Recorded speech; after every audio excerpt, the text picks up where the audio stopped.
This entitled dog mom thinks she owns the entire park. But these teens have had enough of this entitled dog mom and her fur baby. Happy birthday if today's your birthday, and on with the show.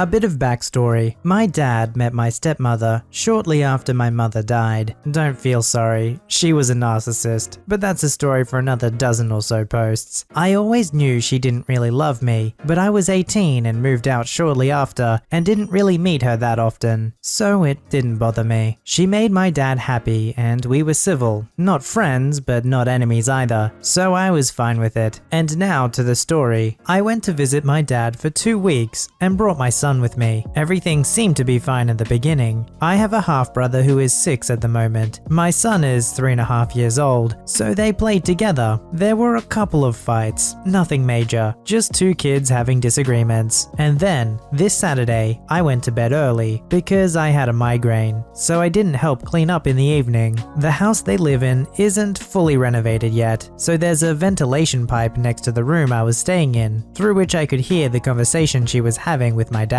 talking about how bad of a child I was not to help clean up. My dad defended me, saying I had a migraine, so what was the big deal? She got all defensive and told my dad he didn't raise me properly. And I mean, come on, she knows what migraines are like. She has a hernia in her neck, so she gets them quite often. But I guess it's different when others are able having them. I felt bad hearing that, but decided not to say anything about it, since I came to spend time with my dad and didn't want to cause problems. On Sunday, my half-brother was having a bad day, I guess, since he's usually a very bright kid. He and my son kept arguing, and I kept breaking up the arguments. My stepmother was upstairs, lying down because she wasn't feeling well, so she probably heard me and my dad having talks with my half-brother all the time. At one point, I saw him holding my son's head underneath his arm and hitting him on the back, so I reacted by exclaiming, "Half-brother, stop!" My dad saw what was happening and gave him a dressing gown. At that, my stepmother stormed down and started screaming about how my son and I were a princess and a prince who couldn't do anything wrong. She took my half-brother upstairs and shut the door so hard the walls shook. A minute later, she came down and took a bowl of soup upstairs. The soup was on the counter and not on the table where the kids were sitting, waiting for food, and where the incident with my son and half-brother happened. Which is important because a minute later, she came down screaming about how my half-brother burned his hand on the soup because my dad hit him, which never happened, and the kid was nowhere near the soup. Just to clarify, there was no burn, and she didn't burn him either, if any of you were wondering. She kept screaming at my dad that he wasn't treating her son right. She kept saying her son and telling us he could do nothing wrong, and that we were all just trying to be mean to him. And my dad tried to wait it out and not say anything until she calmed down so they could have a talk. But at some point, he lost his cool and told her that he was always convinced it was their son. At that, she turned around to my half-brother, who came down the stairs and screamed, "Your dad said he's not your real daddy." At which point, I saw red, because that's the same kind of tactic my mother tried to use with me when my parents were divorcing. I told her it's not okay to say something like that to a child. I would have told her exactly why, but she turned to me with an open palm, ready for a strike, and shouted, "Shut the frick up, because I will mess you up if you say another word." Not an exact translation, but closest to what she actually said in my native tongue. I shut up,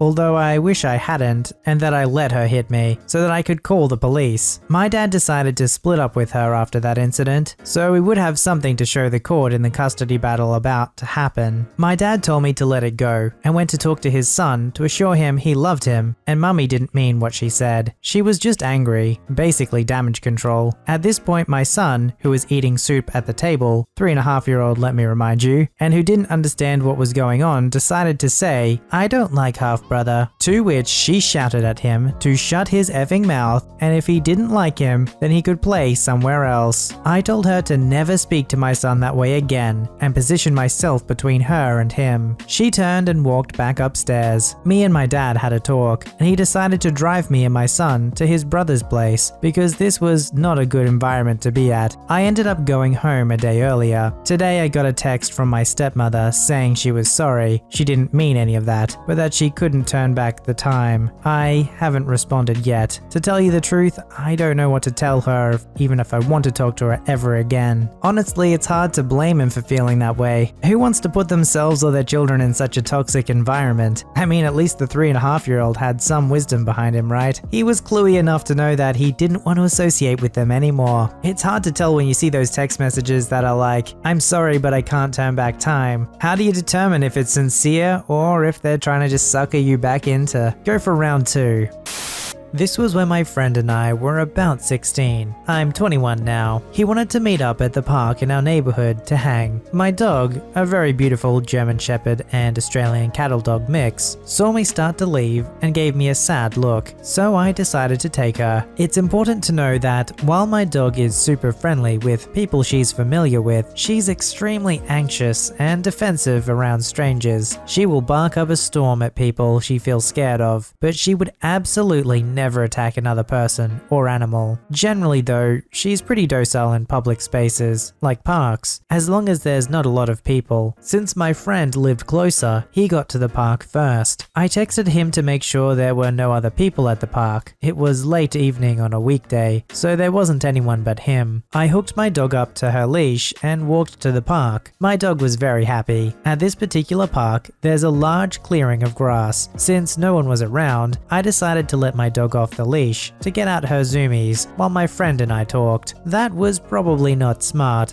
but well, I was 16 and my dog looked pitiful stuck on a leash. About 15 minutes later, I saw an adult man and woman who both looked trashy if I'm being honest, in the distance, walking towards the park. The woman had a dog about the size of mine on a leash. Immediately, I called my dog over and put her back on her leash. Unfortunately, she saw the people approach and began to bark. I pulled my dog as close to me as possible. If they were going to stay at the park, I was prepared to leave, but I hoped the couple would just pass through the park and move on. I was not prepared for what happened next. The man and woman were glaring at my friend and I and proceeded to walk straight up to us. Since my dog was barking, their dog was too. The first thing out of the woman's mouth was, "Does your dog want to freaking fight? My dog will kick your dog's butt."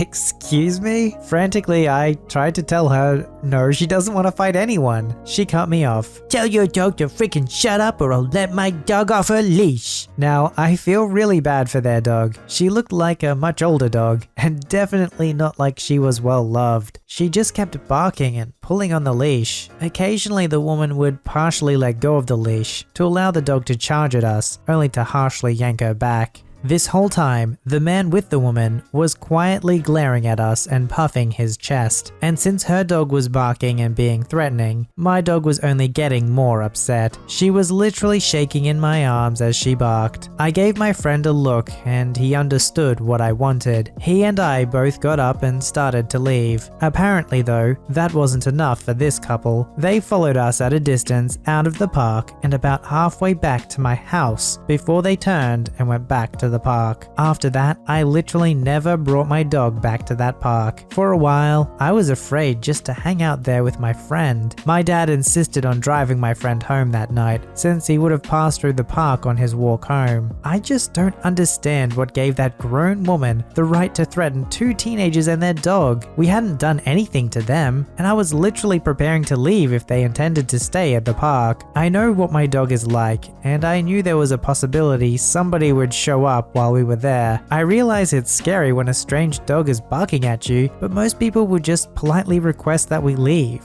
My dog has always had social anxiety issues. We've been working with her since she was a puppy, but some things are just too ingrained to change. My dog hardly gets to go out and play in parks because of this behavior. It's not like they knew that, of course, but that doesn't make it okay to threaten people because their leash dog is barking at you. I honestly don't know which is worse, an entitled mum or an entitled dog mum. They both have pretty much the same nature. If the dog is on a leash, I don't know how you can see it as a threat to you. Yes, if it's off a leash and barking crazy, then I could understand why you'd be upset at the owner. And they always have the option to leave the park themselves, but I get the idea that they probably feel like they own the park, and they have more right to be there than anybody else.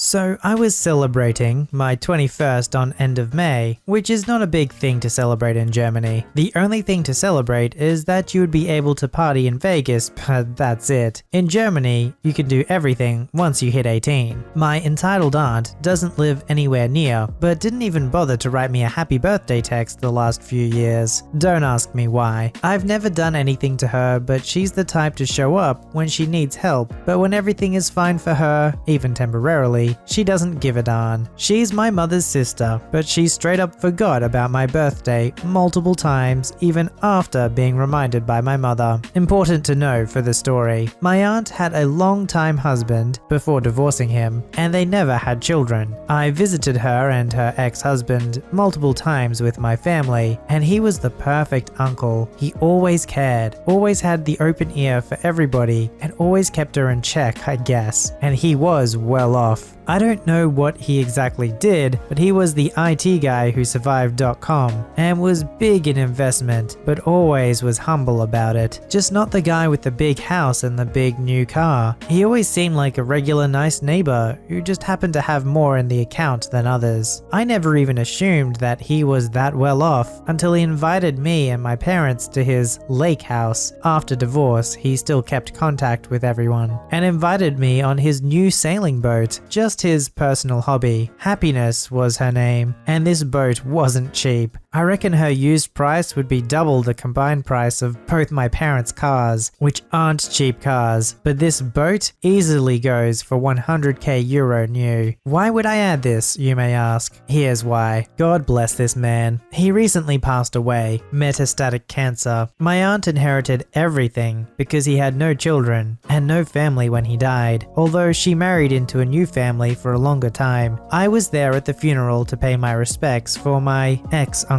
I had so many memories with, including me puking into his new boat on said sailing trip. Yeah, I get seasick easily, but this teddy bear of a man didn't even scold me for vomiting on a 100k plus sailing boat on the first trip. So my aunt received a big inheritance, but married a single father with 2 children. And although the single father was the worst prick I ever had the displeasure to meet, my aunt did everything for her new family. So when my mom called up to remind her that my 21st is coming up, I always congratulated my aunt on her birthdays. She had nothing to say but, "He's the sole kid of rich parents. Every day is birthday for him. Nothing special." She just inherited a whole bunch of money, but now I'm the rich kid? Note, my parents aren't rich. My family is well off. My parents pay for education, food, and occasional clothing since I still live with them, but they don't pay for my hobbies. Example, upgrading my gaming PC. So I sent my entitled aunt a nice little passive-aggressive text on her birthday. "Hey auntie, congratulations on your XX birthday. I hope you have a good day and celebrate your special day with the people you hold dearly. I wish you all the best, the rich kid's son." There was some back and forth calling between my mother and my aunt after that, with my mum taking my side by saying that there's basically no reason to ignore my birthday because my parents pay for some things. Honestly, I never expected anything to come of it since my aunt didn't bother to even congratulate me, let alone sending me even €5 for years, but my mum probably gave her an earful. Because my aunt sent me a text message congratulating me for the first time since probably 5 years and telling me that there's a little gift in my bank account for my special 21st birthday. She sent me €500 for my birthday.